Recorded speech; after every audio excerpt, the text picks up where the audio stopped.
Kristin and Angela, how are you guys doing today? We're doing awesome. Very good, thank you. Yeah, I'm kind of jealous of you coming back from that cruise. Ugh. Yeah, It was fantastic. I could imagine. Yeah, What was the weather like? a lot better than it is here today. No snow. The temperatures were anywhere from the high 60s to the mid 80s. Wow. Yeah, it was wonderful. We didn't have rain at all. Sunny skies. It was wonderful. Where did you guys take off from? LA. LA. Yeah. Wow. Which that was my first time cruising out of LA.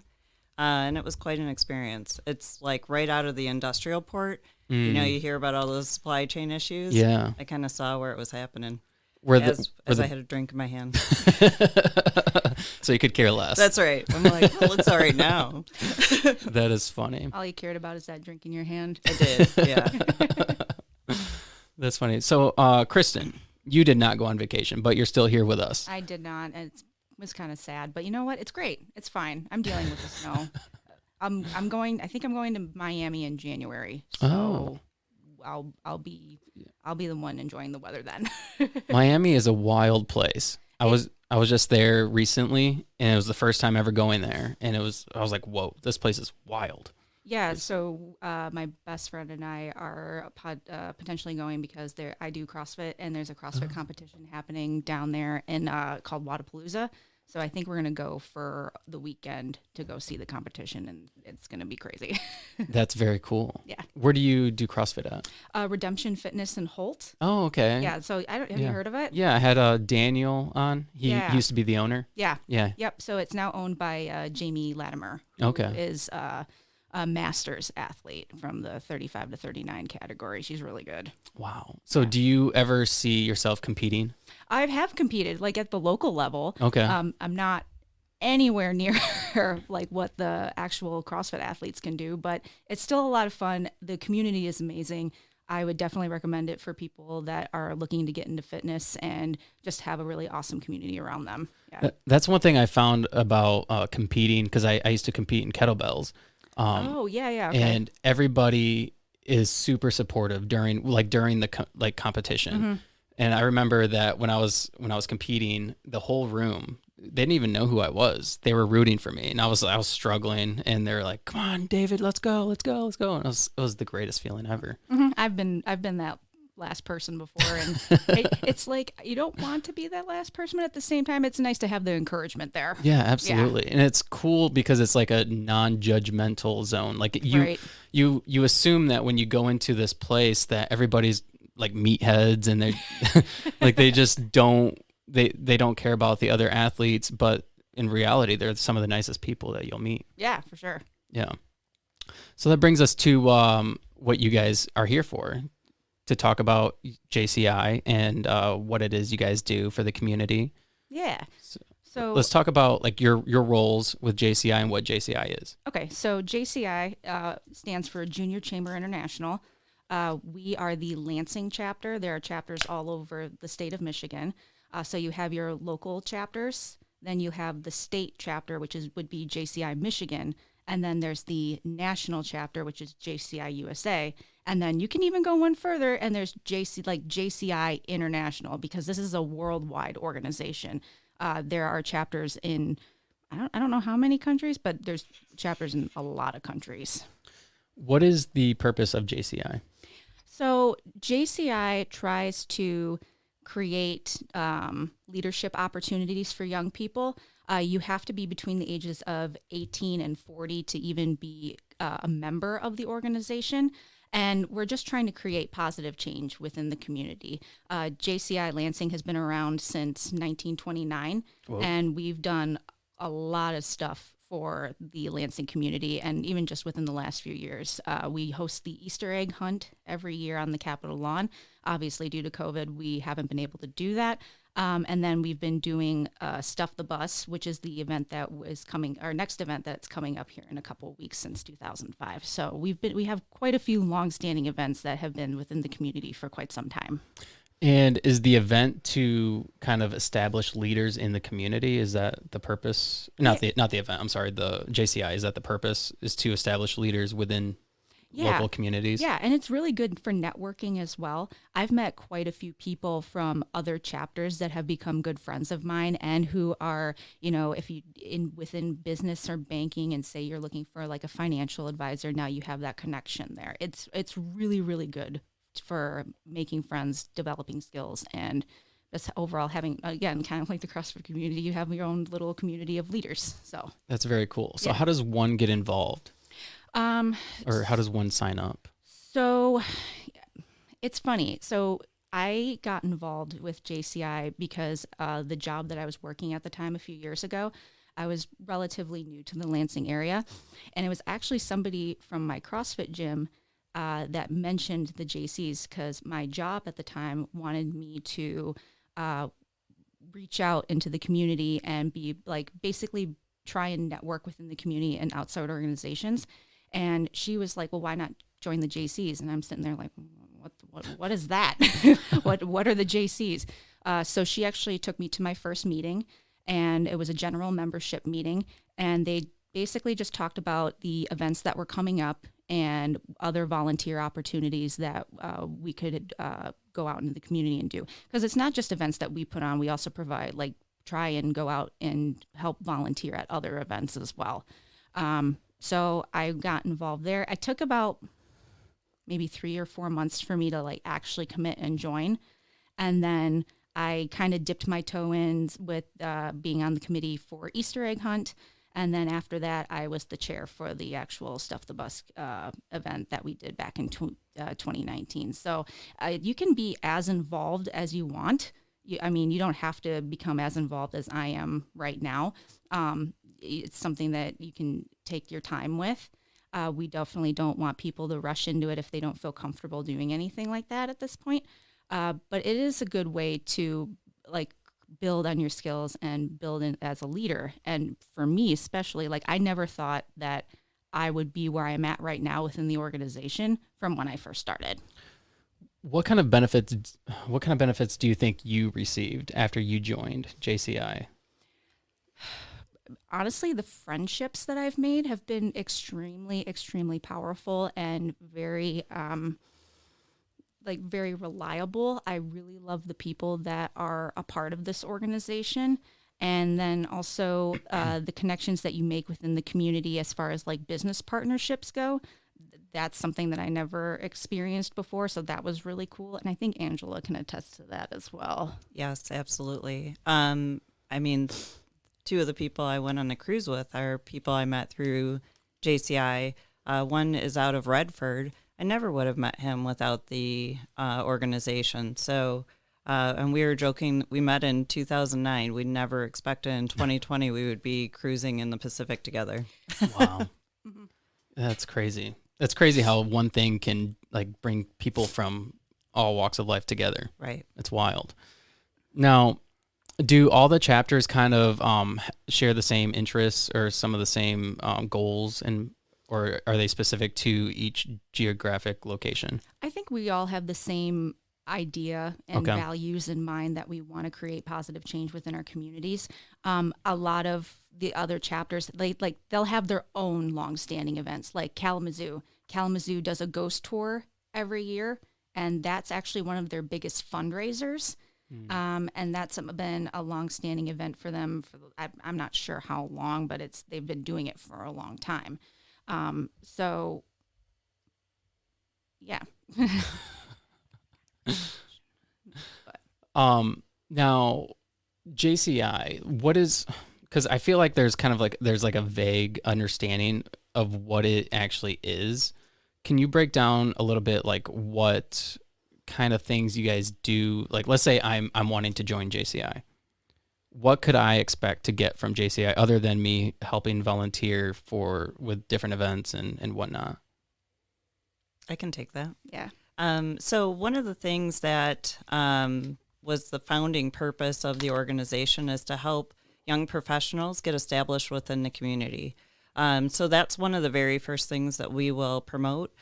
We are a dues-paying organization. Some businesses will offer to pay for or sponsor membership. But one of the very first things that we try to offer is leadership development. And sometimes that's just getting the courage to volunteer. We're very different than some of the other volunteer organizations where you don't just show up for a couple hours, maybe get a T-shirt and leave. There's meetings that we have ahead of time to get ready, whether they're in person or virtual.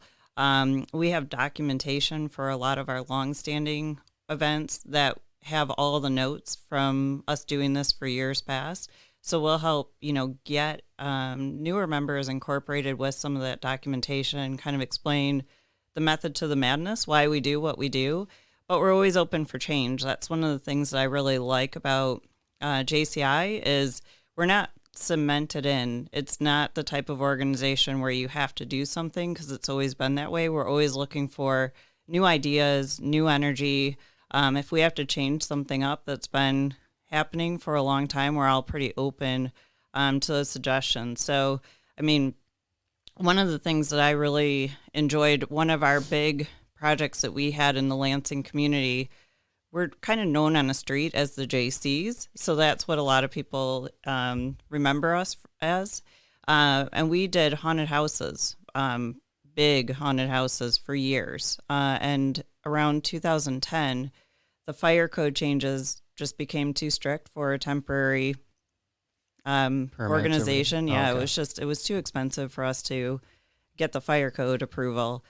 So we kind of shifted, and that's kind of opened up some things like, Snowman Army and some of the other events that we've done. But we had a lot of people who had really strong feelings about the presence and how we were going to kind of keep our name relevant, even though for a very good reason, we couldn't do that event anymore.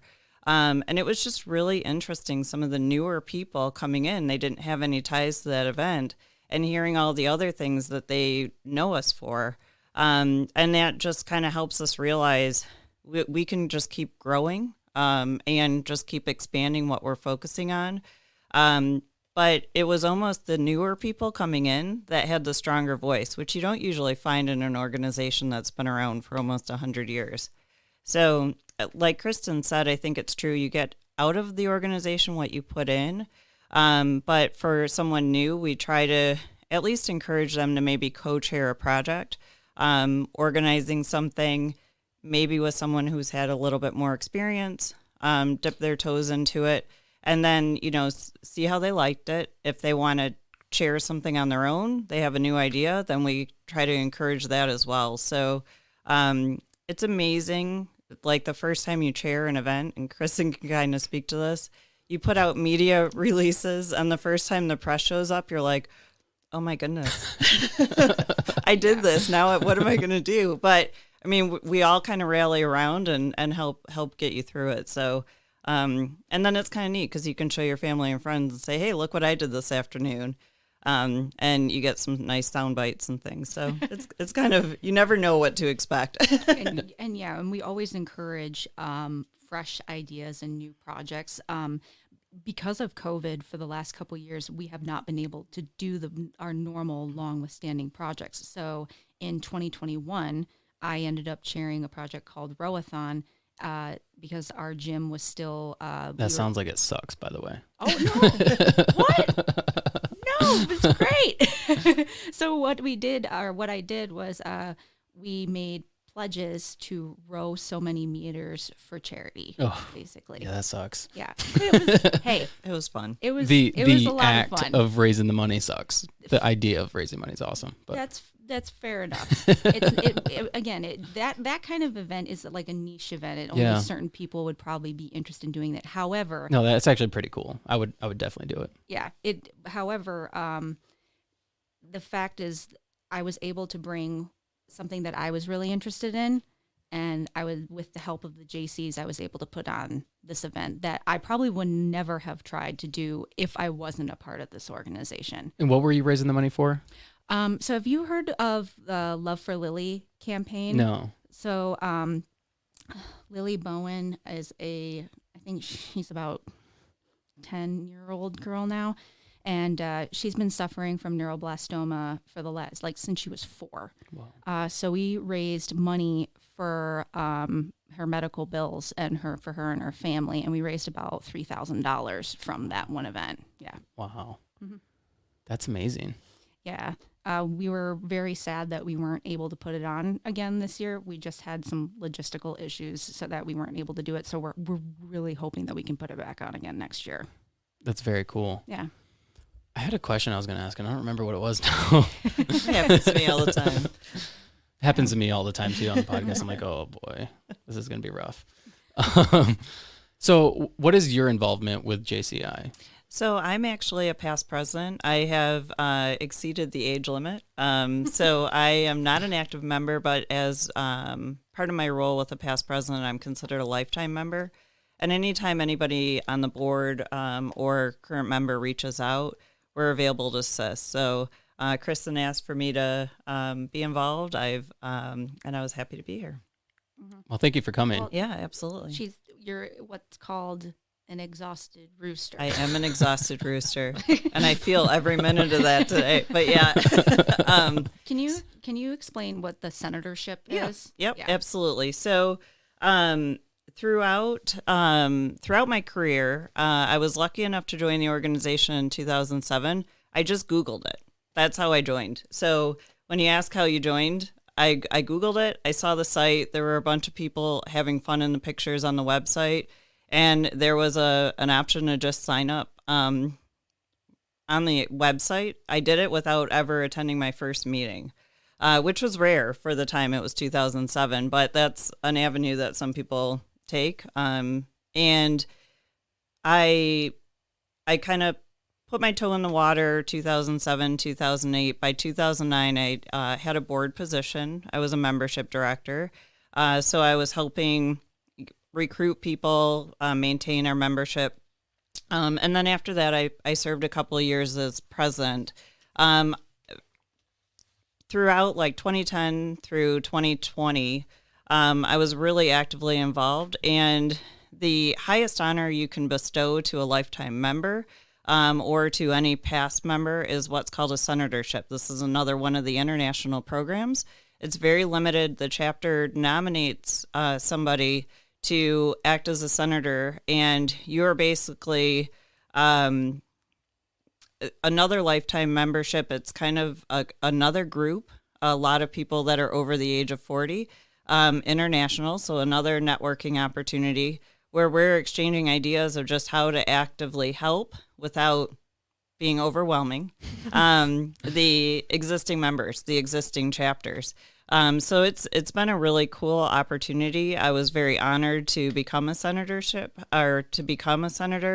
And it's not something that's very common. I think maybe one or two out of every 200 members, depending on the chapter, really end up getting the senatorship. So it was a big honor. Well, I don't think you have to age out to even receive the senatorship. Right. Okay. You can still be a current member and be nominated for a senatorship. Yep. It's not something that you receive when you age out. Right. So that's another cool thing about that. It is. One thing that kind of stands out to me a little bit is the fact that you guys have an age requirement, and I can't remember which one of you mentioned, but you guys are always open to new ideas and making things better, or like going in a different direction. And that's one thing I think is like a successful key to a lot of things, is because whenever you get an organization or a business and the same people have been there forever and they're kind of stuck in their ways, they don't want things to change and like, no, that's not going to work. We have to do it this way.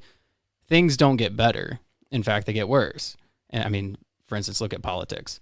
Right. So in a lot of ways, like constantly, renewing that allows for different ideas, allows for better ideas and different opportunities. I think that's really cool. Yeah, and the fact the age limit actually used to be 20, like you had to be 21 to 40. They actually just lowered it within the last couple of years.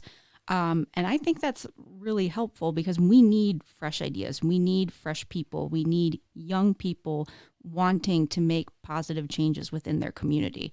And so, we are very, very open to recruiting people who are willing to challenge even us, even because we need that too. So let's say somebody like me joins. and I want to like throw an event for fundraising or something. Like, how would what would that process look like? Would I have to fundraise? Like, what is the process? Well, I guess that would kind of depend on the event that you want to hold. So what you can fundraise for, like a cause, or you can fundraise for the chapter. So that way we have funds to host the event. So I guess that would be under like, what exactly are you raising money for? So like if somebody wants to raise money for somebody that has cancer, they want to pay their medical bills, would that be something that you would have to discuss with the chapter and they'd vote on? Like, what is that process like? So it would be brought up as an idea at like a general membership meeting, and then we would encourage said person to create a committee. And then once they have a committee created, they would have their first committee meeting, and then they would create what's called a project management guide, which would literally list everything out from the goals. What do you want to accomplish? What's your budget look like? Because if you're going to be spending money, we need to know like what's coming in and out of the chapter funds. What are the potential problems? Who's going to be doing what? Is there going to be media there? And so it literally lists out like your whole event.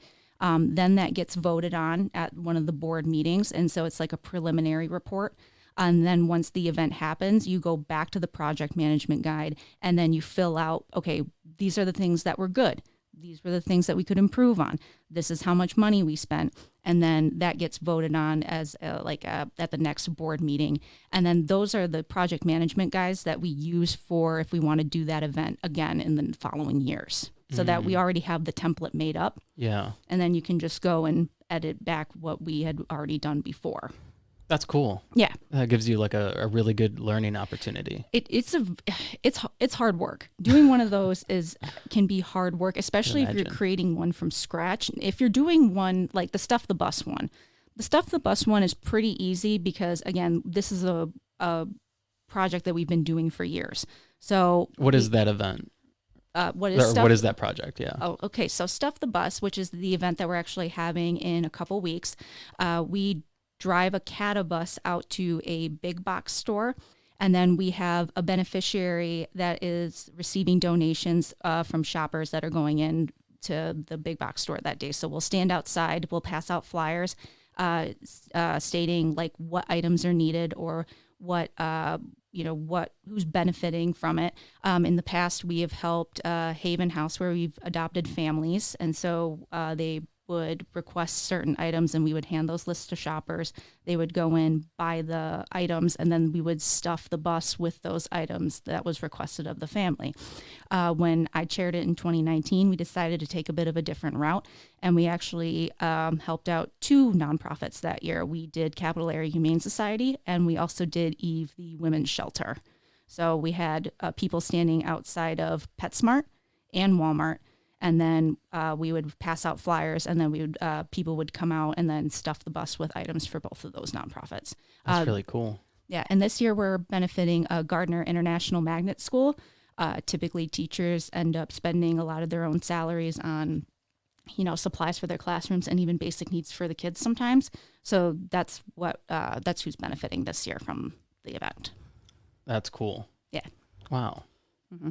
That's amazing. I didn't even know that happened. Like that goes on in Lansing, that you guys did that. Yeah. So typically we would do it outside the Walmart in Eastwood Town Center. Okay. And we've done it usually the very first Saturday of every December. Okay. It's also the same day as Shop with a Cop, but that's usually done by the time that we bring the CATA bus over there. Wow. Yeah. That's awesome. It is. It's really cool to see the bus fill up. So that project literally gets filled up. It gets really full. Yeah. I think it does. I mean, we're in there like trying to fill. It's like a Tetris game. Like we're trying to fill every nook so that we have enough space. But yeah, I think when we did it in 2019 for both charities, we raised over $7,000. There's about $7,000 worth of goods for both of the nonprofits that were there. That's amazing. Yeah. And the project management guide has like who to contact at Walmart, who to contact at CATA, what we've done as far as like who who we've raised money for or who we've benefited in all the years since we've been doing this since 2005. So it also lists all the mistakes that you've previously made. That was one thing in 2019 I learned. and it's evolved, but that's part of the benefit of, trying something new. Sometimes it's a home run and sometimes, it's a strikeout, but you're not going to know until you try it. Right. And even if we have mistakes or things we want to improve, it's usually not noticeable to the participants. It's just, things we can do to make it a little bit smoother. Mm-hmm. What is the feeling like whenever you stuff a bus or whatever it is, whatever project you guys are working on, and you accomplish it and it benefits somebody greatly? What is that feeling like? It's extremely rewarding. It's also extremely relieving because it is so much it is hard work to put on one of those events. So when you've done a good job like that, it's just like a big weight has been lifted off your shoulder and you feel so good that you made a difference within the community. Projects of ours have even gone on to win awards at the state level. So the JCI Michigan will have, I think, how many conferences do they have? 3 a Is year. It 3? Yep. Okay. So they have 3 conferences a year, and you can submit your projects that you have put on for like different categories and for awards. So Stuff the Bus has won before. Our big fundraising one that we've done, Snowman Army, that has won an award. What is that one?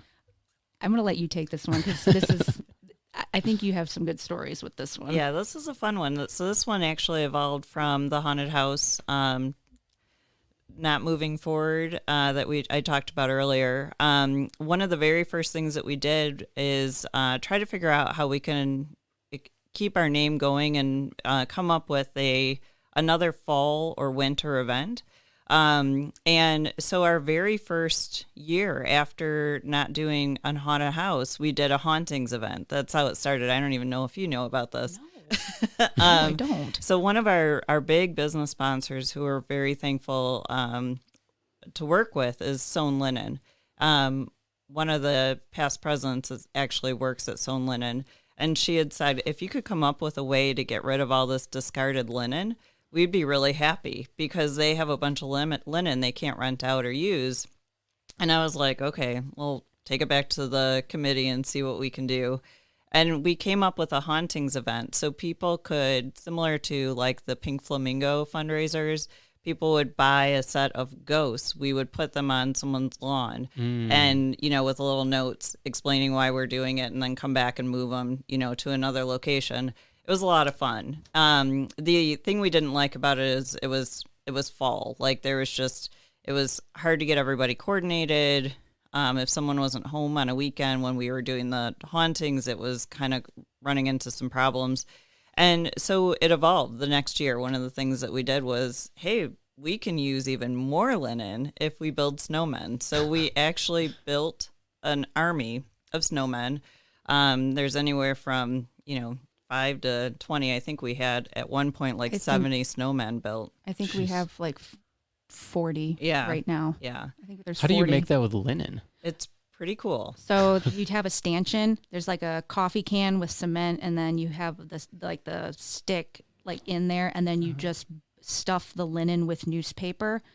So you make the snowman head, then you tie out around the head to create the actual head, and then you have the body, and so you stuff that with newspaper or plastic bags and whatnot. Tie it at the bottom again, and then you can just decorate the snowman however you want. Like we have a Spartan one, we have a Santa one, we have a Hawaiian one. That's cool. Yeah. That's really cool. And each snowman's 3 to 4 feet. I mean, they're big. So when you pull into your lawn or you open your, window in the morning, it's noticeable. I mean, it's spread out over the lawn. So it's funny. I've heard stories where a couple of our members would go in the middle of the night and put it on people's lawns, so that way, that way when they woke up in the morning and they see it, they're like, "What is it? What is this on our lawn?" Yeah. I've gotten caught. I got caught putting it on the lawn once. Yeah. The Ring cameras have really kind of changed that approach a little bit, Yeah. but it's still a lot of fun because people are usually completely not expecting it. Yeah. And then what ends up happening, which is kind of fun, is there becomes a little war, somebody sends it back. So Yeah, it's fun. It's evolved. I think now we're kind of doing it.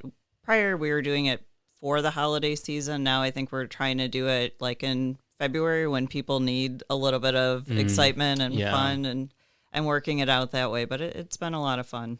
Well, I mean, and along with the holiday season, with people being gone, traveling, having plans and whatnot, it's kind of easier to push it back just a little bit, just because we'll have more people that are able to drive the snowmen around. And yeah, like Angela said, it helps you put a smile on your face, 3 months into winter. How many events a year do you guys do? Well, right now, I think this past year we did Snowman Army. We did Kriego Park cleanup. So we did a cleanup for Earth Day. We helped out at Turning Point Donkey Rescue. That was probably my favorite one that we did this year. I don't know if you've heard of Turning Point Donkey Rescue. It's a donkey rescue that's located in Dansville. I had seen somebody post about it on the 517 community living page, and I was like, this is so cool. We need to partner with them. So I reached out to them, and we were able to come up with a date in end of June.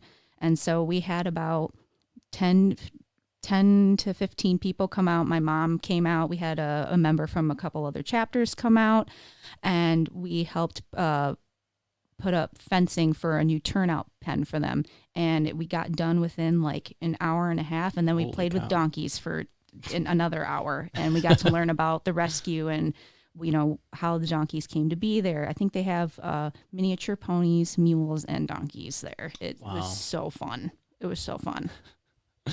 So how many events do you guys do? About 4. Well, there's 2 big ones. Okay. It's usually Stuff the Bus and then the Easter egg hunt on the Capitol lawn. So there's the 2 large events. Okay. Then we have our big fundraising event, which is Snowman Army. That would be our 3rd one. And then we'll sprinkle in the smaller projects where we partner with another organization. We'll go and volunteer with them. So we have about 3 big events, and then we'll sprinkle in little ones. We also try and throw our own events. So we'll do mixers, try and do mixers like every other month just to get the members together to go out and have a good time with one another. We'll do a new member orientation. So whenever we have new members come in, we'll hold an orientation for them to learn about the JCs and, what they're getting involved in and how they can get involved and whatnot. So yeah, we give them 3 big events, and then those little ones sprouted in. And I think if we bring back Rowathon, that'll be 4 big events that we do every year. What is your goals for, what would you like to see, JC accomplish with the JCs? I would love to see our membership grow. Honestly, right now, because of COVID, our membership numbers have dwindled. When 2020 rolled around, we were on a roll. We had I think we had inducted 6 new members in that January. Wow. And we were super excited for the year. And then March hit, and it just, it annihilated every plan that we had. So it was really, really hard to try. I could imagine it's probably pretty difficult to do anything because everything you guys do is in person, right? Right. So we were trying to stay relevant, through our Facebook page online, and we were trying to highlight small businesses that, were hurting and whatnot. We were able to partner with the Waldemar Nature Center, and we did help put on their virtual 5K. So we tried to promote that as much as we could. We brought volunteers out for that to help man the course, make sure that it was cleaned up and whatnot.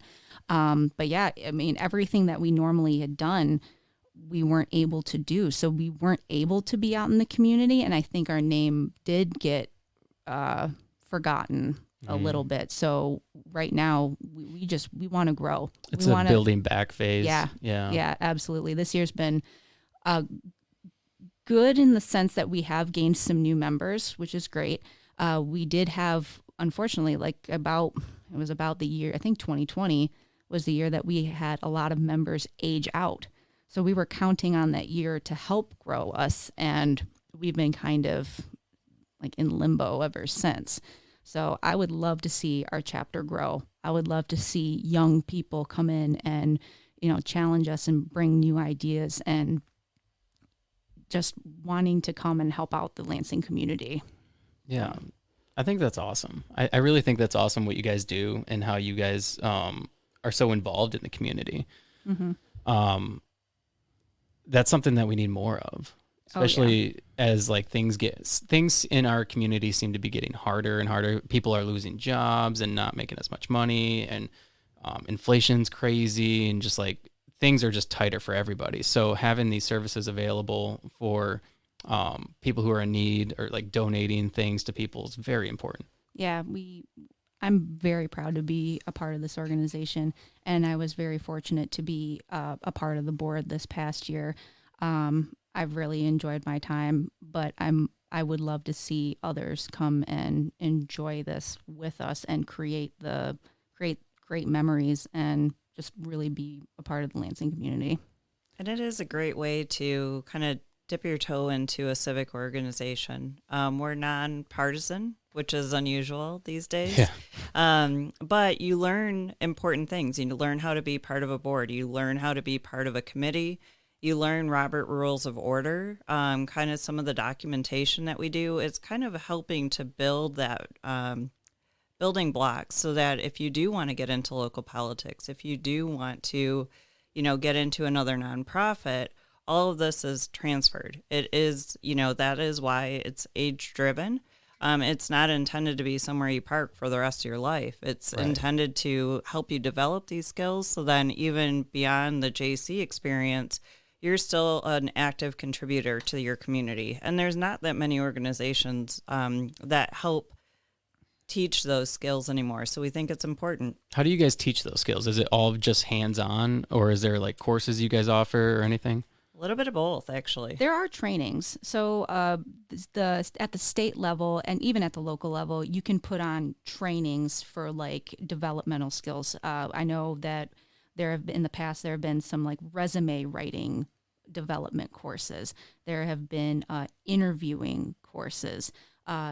There was, I think, an event where they taught young men how to tie a tie. Oh, wow. I could do that. Right. I could teach that. Exactly, right? But I mean... Yeah, and even debate. I mean, there's debate skills. Where do you find debates outside of schools these days? Mm-hmm. I also think this is a great organization to learn how to work with people that you might not necessarily agree with. Yeah. But the thing is that you are all working towards a common goal to make your community a better place, which I think is a skill that isn't necessarily looked at. It's a skill that's forgotten these days, where people want, and I think it's accentuated because of social media, like because people are in these groups. But that's the thing, like people have more in common than they don't. But they want to like divide over these stupid things, like these political issues or religious issues or whatever it is. And it's like we're all here for the same purpose. Right. We all want the same thing. We just have different ideas and different beliefs. Right. So that's really cool. Yeah. It's really cool. I like that you guys are nonpartisan. Oh yeah, very much so. Yes. I mean, and you learn a lot about, just the community that you're living with. And here in the Lansing area, we really are kind of more purple. But then some chapters in the state you go to and they're, very red or very blue. But even within those individual chapters, there's a blend of politics. So it is interesting. Does it ever become an issue? Not in our chapter, I don't think. I haven't really seen it become an issue. We try not to make it an issue. Right. It's not again, because of being nonpartisan, we don't really want to have a say on those on anything, because that's not what we're involved. That's not what we're getting involved with. Right. That's not the idea or the values that we have as as our chapter. Yeah. We're just trying to help our community be better. Yeah. We don't want to necessarily create friction. So. We try to flip it. So if there's somebody who is really strongly supporting a particular candidate, instead of just supporting that candidate, we'll say, maybe now's a good time to host a Meet the Candidate session, which some of our chapters throughout the state do on a pretty regular basis. JCI and JCs were really involved with Get Out the Vote. And so it's not necessarily that we are pushing a narrative. Pushing a narrative, pushing a party. We are pushing the involvement, which is a different angle to take on it. Mm-hmm. Yeah, that's cool. Yeah, I really like that. Because one thing I have a huge problem with is like, because I work at General Motors and I'm part of the UAW, and it really bothers me because I'm like, they always take, like, no matter what, they always support one political party. I'm like, why? Why do they? It's like, because they have ties to this party, and it's like, it's so frustrating because I'm paying dues. It's like, no matter who, you just support that person. I have a problem with that. Right. So I really like that you guys don't do that. Yeah. No, I mean, I don't even know how you voted, and I don't need to. You don't need to. It doesn't Right. matter. I mean, it's none of my business. It's none of, and honestly, what you do is what you do. Yeah. But when we are here as a chapter, we have one end goal in mind. Just make sure when you are here that you have that end goal in mind.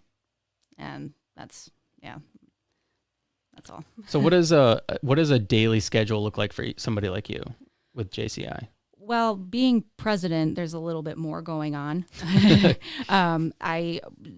you're on the board, you have to attend board meetings, which are right now the third Thursday of every month. They used to be Tuesdays. We switched to Thursdays to accommodate one of our other board members. So we have to be at the board meetings, and then we have a general membership meeting every third Thursday of the month. The board meetings, general members are welcome to come in and sit in on. I also encourage board members who are elected for the following year to come in and observe just to see what happens. But the members don't have to go to those. We do encourage our members to come to the general membership meetings to talk about the events that are coming up, what they have going on in their lives, because some of our members are small business owners, so we want to support them. So we ask, like, hey, what's going on with your business? What events are you getting involved in? There's a couple people in our chapter that are also part of other nonprofits, so we want to know what they're getting involved in and if we can help them out at all. So, yeah, we have 2 meetings a month. One is typically just for the board, and then the membership meeting.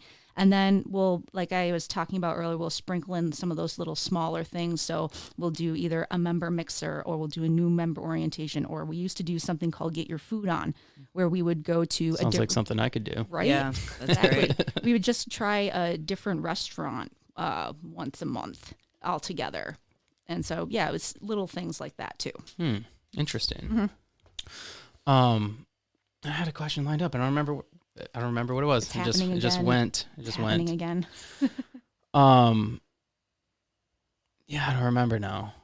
And one of the things that you are doing a great job this year, Kristin, is she's the spokesperson for the organization. So she's doing things like this podcast. Yeah, she's going around to different areas trying to get the name out. And I just wanted to thank you publicly for doing such a great job. It's needed, and you've been doing a great job with it. Yeah, I wanted to take different avenues to try and get our name out. And so, I mean, like being on this podcast, yeah, is it a little weird for me? Yes, it is. However, to get our name out, I want to take risks, and if this is a really, really good avenue to do so, to get our name out. So yeah, so thank you for having us. Oh, absolutely.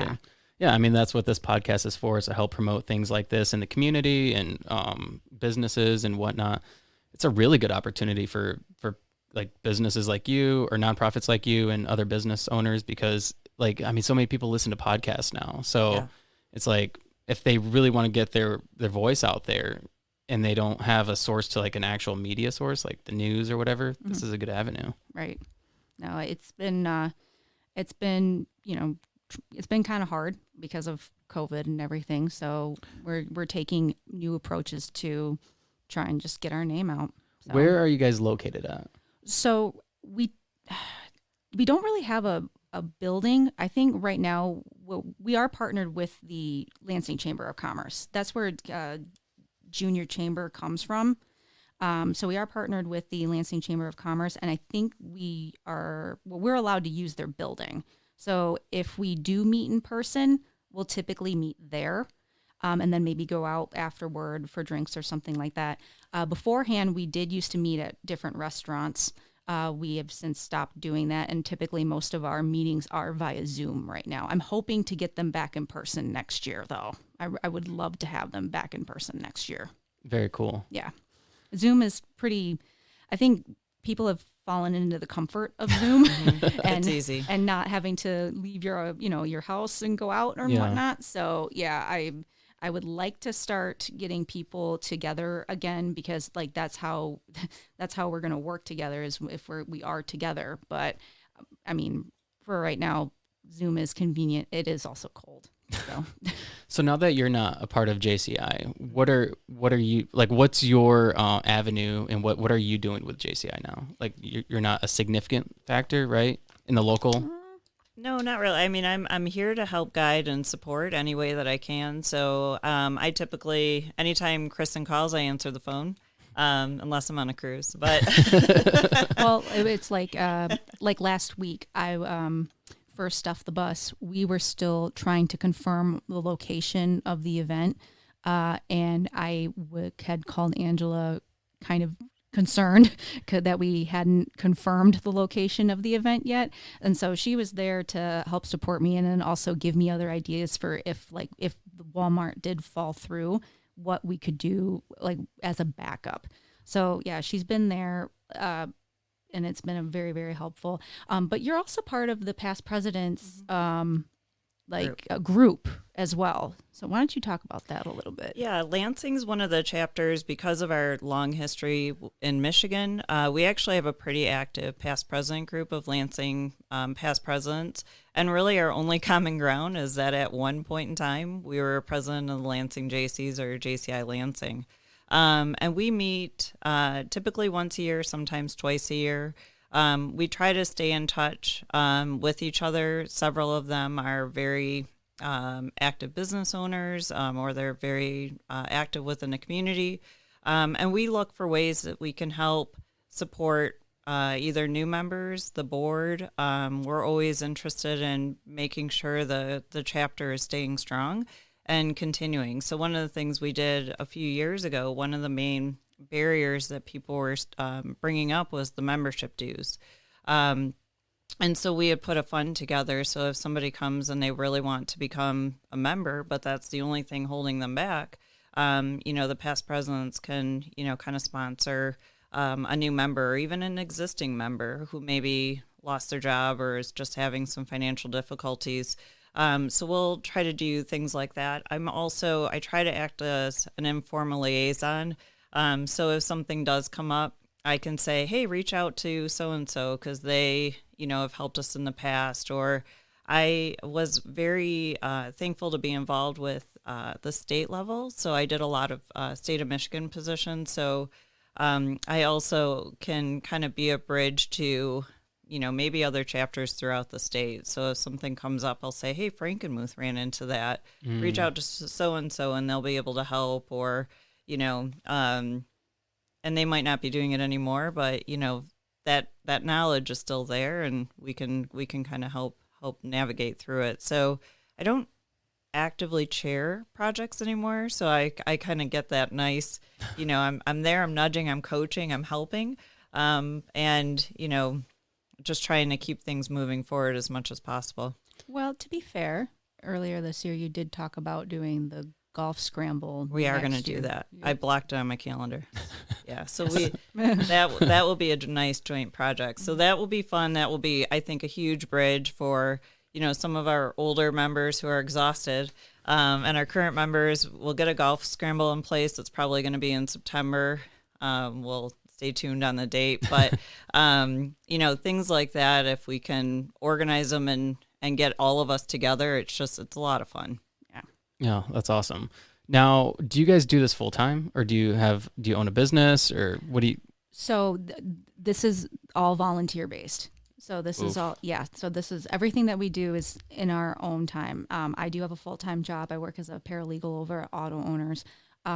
Angela works at Vertifor. So this is what we do in our extracurricular time. What is that extracurricular time? Yeah, right. That? Yeah, exactly. That's why it's so hard to get people engaged, and we try to,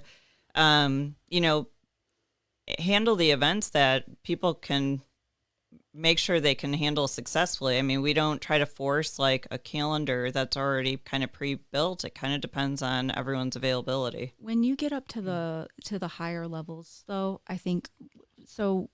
Correct me if I'm wrong. Does it become a job when you become world president? Yeah, there are certain paid positions. That's one of them. Okay. So there are certain paid positions that are available, but it's not intended to be a career. It might just be paid for a term. But because as world president, you're traveling, 90% of the time. Right. They had to do a stipend for, making sure that could happen. Okay.